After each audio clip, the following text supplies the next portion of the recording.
ভারত হইতে একজন দার্শনিক এসেছিলেন বাংলার বুকে কুষ্টিয়ার মাটিতে, যিনি ঘুমিয়ে আছেন, যাকে আত্মার বিজ্ঞানী বলা হয় বাউল সম্রাট লালন সাহিত্য। কথা কয়েন না, কথা কয়েন না।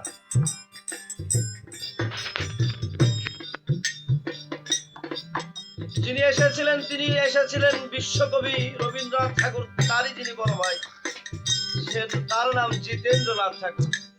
উনি এসেছিলেন আমার সাহিত্যিক সাথে দেখা করার জন্য। আর যখন কুষ্টিয়ার মাটিতে পদার্পণ করলেন, দরবারের ভিতরে আসলেন, এসে যেই দেখে লালন সাইজি উপর দিকে তাকিয়ে তাকিয়ে কি যেন দর্শন।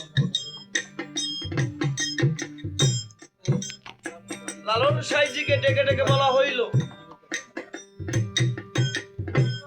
সাইজি আপনি কি আপনার আল্লাহকে খুঁজেন?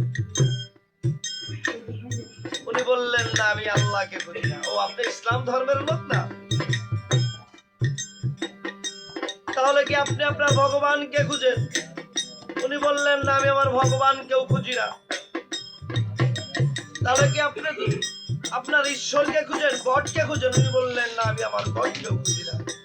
ঠাকুর ডেকে ডেকে বললেন, সাইজুকে আপনি খুঁজেন টাকাকে? সাইজি আবার তখন দুলানের জল ছেড়ে দিয়ে ডেকে ডেকে বলেছিলেন, যার কাছে আমি বায়াত করে আমার জীবন যৌবন যার কাছে বিনামূল্যে অর্পণ করে দিয়েছি, খুঁজি আমি আমার সেই ভালোবাসার মানুষটাকে, খুঁজি আমি আমার সেই সিরাজ সাইজি। তাই সেইখানে দাঁড়িয়ে আমি কি গেল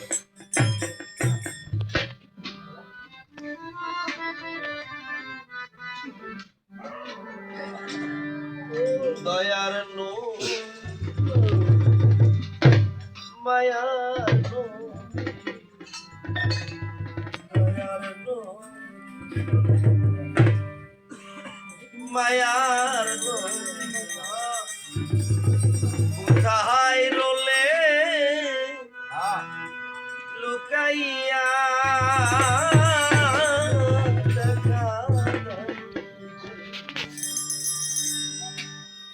মায়ার নবী স্বপ্নে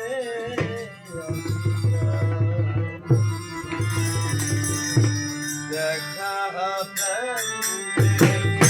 মায়ার নবী স্বপ্নে